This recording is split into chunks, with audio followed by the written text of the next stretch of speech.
जय हिंद दोस्तों, कैसे सभी लोग। उम्मीद है सभी लोग अच्छे होंगे।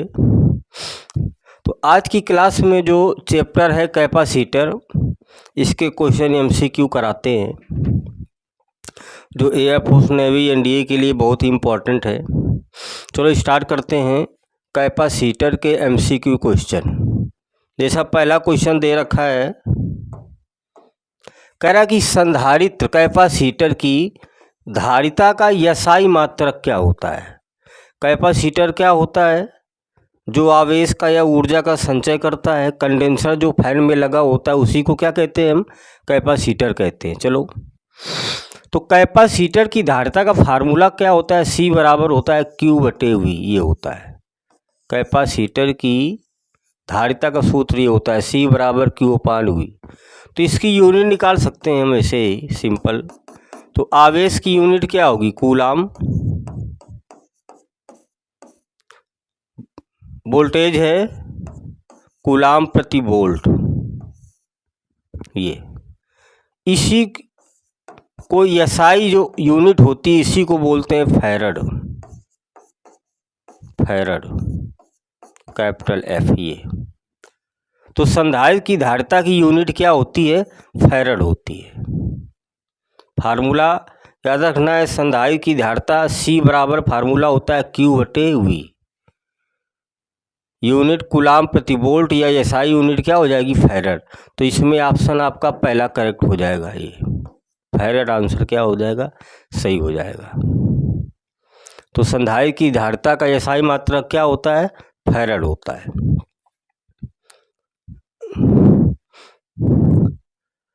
अगला क्वेश्चन देखते हैं। ये दूसरा क्वेश्चन है। ये क्या कह रहा है? ये क्वेश्चन कह रहा है किसी समांतर पट्टिका संधारित्र की धारिता किस पर निर्भर नहीं करती है।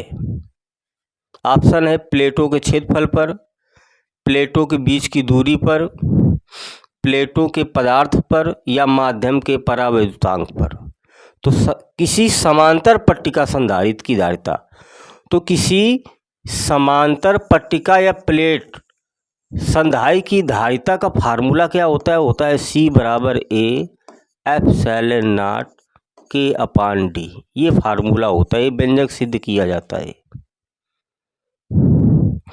अब C जो है, देखो इसमें A है, मतलब संधारित्र की धारिता A पर, मतलब प्लेटों के क्षेत्रफल पर निर्भर करती है। और संधारित्र होता क्या है? दो प्लेटें होती हैं, एक धनावेशित होती और एक दूसरी क्या होती है? ऋणावेशित। दोनों प्लेटों के बीच की दूरी क्या होती है? D होती है।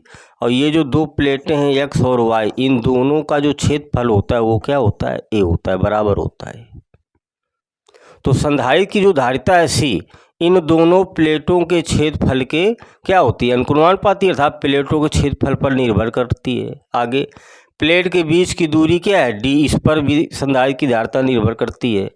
माध्यम के परावैद्युतांक K, इसके बीच के माध्यम का जो परावैद्युतांक होता है वो क्या होता है? K होता है। तो इस पर भी निर्भर कर रही है।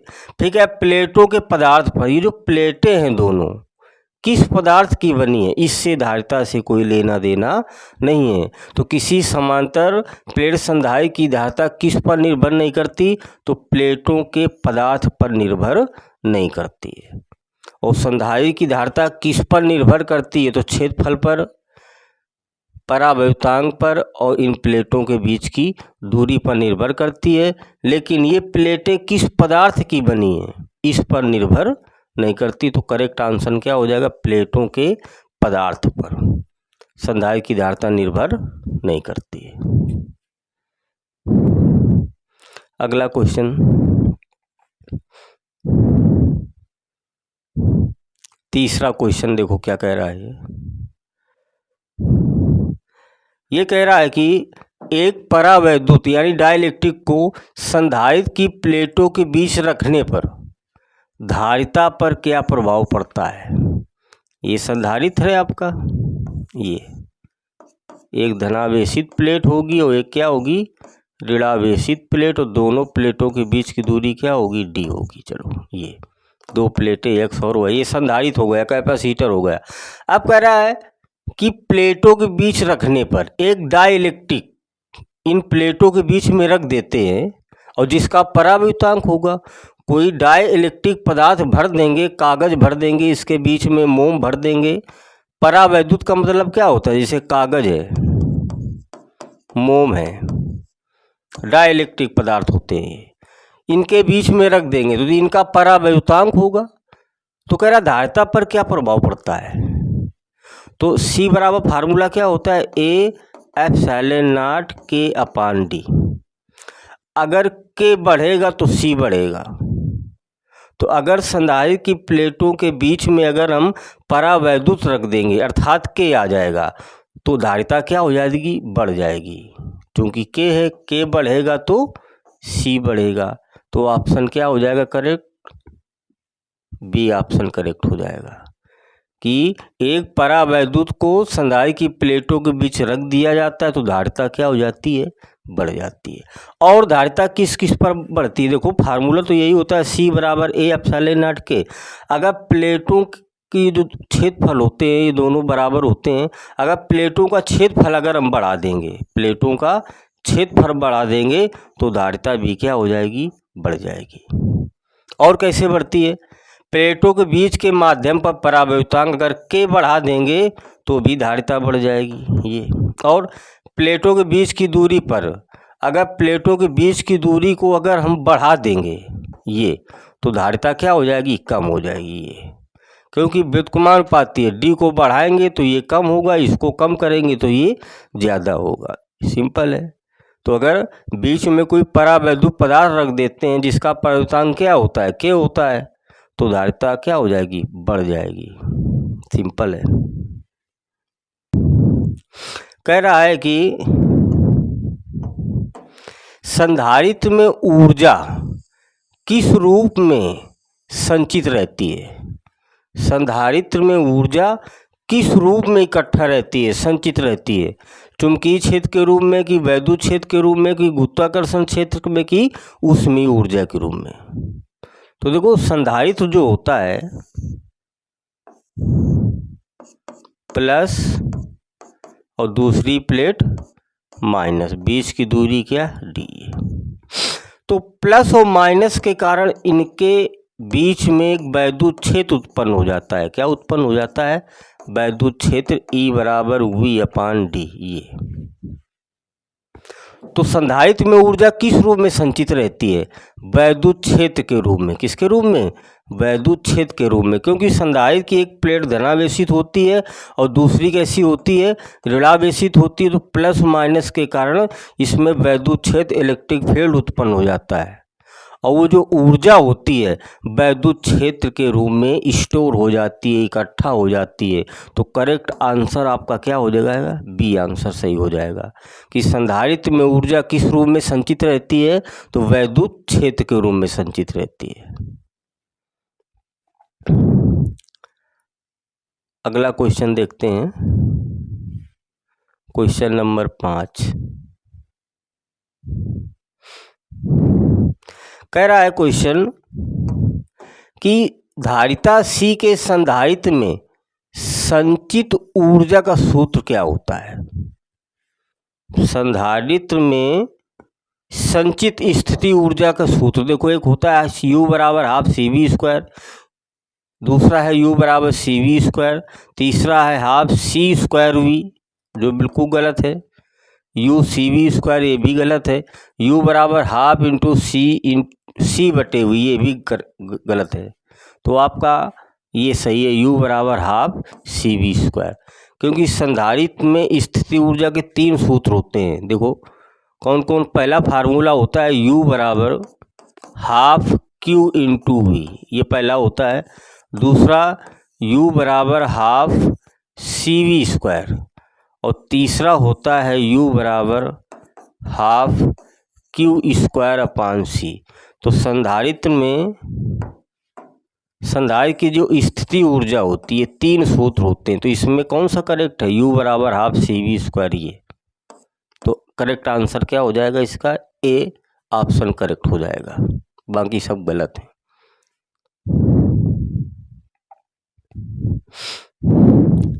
अगला क्वेश्चन,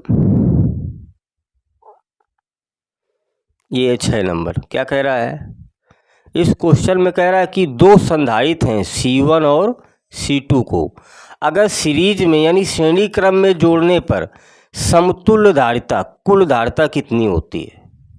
तो हमने पढ़ा है कि जब दो संधारित्रों को श्रेणी क्रम में जोड़ते हैं तो टोटल धारिता का फार्मूला क्या होता है, 1/C बराबर 1/C1 प्लस 1/C2। टोटल धारिता ये C। इसको थोड़ा हल कर देंगे तो 1/C बराबर एलसीएम लेंगे तो आ जाएगा C2 प्लस C1 बटे C1 इंटू C2।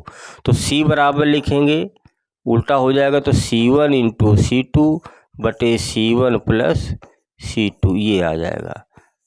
तो ऑप्शन देखते हैं, C1 प्लस C2 गलत है, C1 इंटू C2 बटे C1 प्लस C2 ये मिल रहा है। देखो C1 इंटू C2 बटे C1 प्लस C2 करेक्ट हो जाएगा, ये भी गलत हो जाएगा। और C1 प्लस C2 बटे ये उल्टा है, ये भी गलत हो जाएगा। तो दो संधारित्र C1 और C2 को अगर श्रेणी क्रम में जोड़ते हैं तो उसकी तुल्य धारिता क्या होती है, 1/C बराबर 1/C1 प्लस 1/C2। इसको हल कर देंगे, ये करेक्ट आंसर ये आ जाएगा। आगे कह रहा है दो संधारित्र C1 और C2 को समांतर क्रम में जोड़ने पर समतुल्य धारिता कितनी होगी। अगर दो संधारित्र हैं उनको समांतर क्रम में जोड़ते हैं तो फार्मूला होता था C बराबर C1 प्लस C2 होता है, सिंपल फार्मूला हो। तो इसमें कौन सा ऑप्शन करेक्ट है, पहला ये ऑप्शन करेक्ट है, बाकी सब क्या है गलत है। तो समांतर में क्या फार्मूला होता है, C बराबर C1 प्लस C2 होता है। आगे चलते हैं, क्वेश्चन नंबर 8।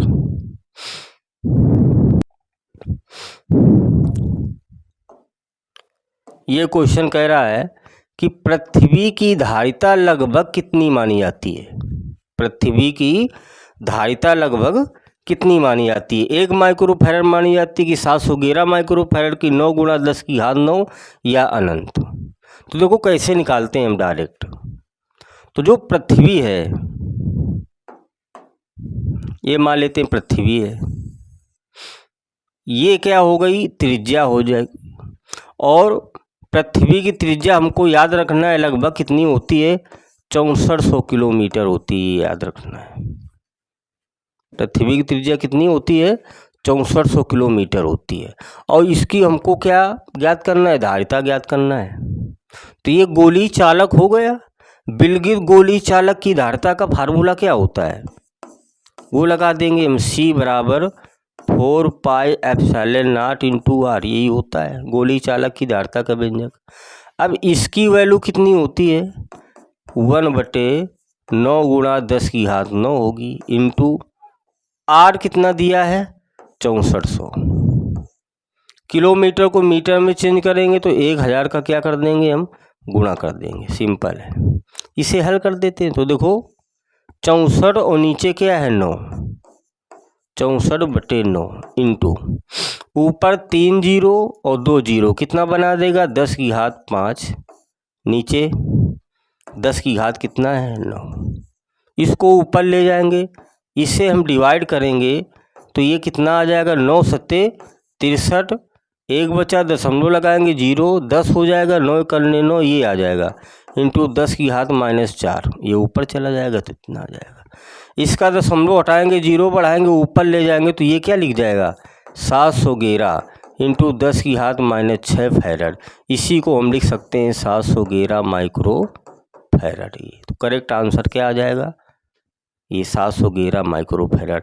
आपको डायरेक्ट एयरफोर्स डायरेक्ट पूछता है कि पृथ्वी की धारिता लगभग कितनी होती है, तो आपको याद रखना है 711 माइक्रो फैरड। या याद नहीं आ रहा तो इस तरीके से हम निकाल भी सकते हैं। तो ये आपका बहुत ही अच्छा क्वेश्चन था।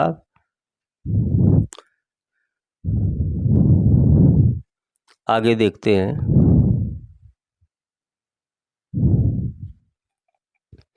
बहुत ही सुपर क्वेश्चन है ये, बहुत सारे बच्चे इसको गलत कर देते हैं। कैसे, कह रहा है कि यदि किसी संधारित्र पर आवेश Q 2 गुना कर दिया जाए तो उसकी धारिता कितनी हो जाएगी, ये कह रहा है।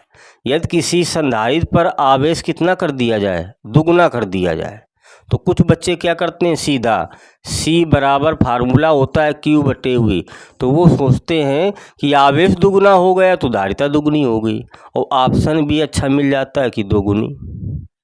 यही गलत हो जाता है। आपको समझना क्या है कि C है क्या। C ज्योमेट्रिकल एक कांस्टेंट है, नियतांक है ये। और हम लोगों ने अच्छे से पढ़ा है कि अगर आवेश को बढ़ाओगे तो विभव V बढ़ेगा, Q प्रोपोर्शनल V पढ़ा है। आवेश बढ़ेगा तो विभव बढ़ेगा, आवेश दुगना करोगे तो विभव भी क्या होगा, दुगना होगा, लेकिन C पर कोई फर्क नहीं पड़ेगा। हम आवेश बढ़ाते हैं तो विभव बढ़ता है, ना कि C पर। ये क्या है, ज्योमेट्रिकल कांस्टेंट, यानी ये नियतांक है, जिसको हम क्या बोलते हैं, धारिता, कैपेसिटेंस बोलते हैं। तो ये क्या होगा भैया, अपरिवर्तित रहेगा। ये करेक्ट आंसर है कि किसी संधारित्र पर आवेश दुगना कर दोगे, ये संधारित्र की धारिता का फार्मूला है, आवेश दुगना कर दोगे तो भैया विभव बढ़ेगा। आवेश को दुगना करोगे तो विभव भी क्या होगा, दुगना होगा। आवेश को बढ़ाने से विभव बढ़ता है, तो C क्या रहता है, अपरिवर्तित रहता है। करेक्ट आंसर है क्या, अपरिवर्तित रहेगा।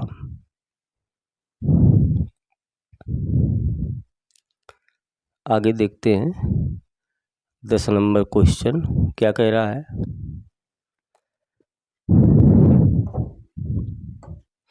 कह रहा है कि समांतर पट्टिका संधारित्र की धारिता बढ़ाने के लिए प्लेटों के बीच की दूरी बढ़ानी चाहिए, ये समान रखनी चाहिए कि घटानी चाहिए, कि इनमें से कोई नहीं।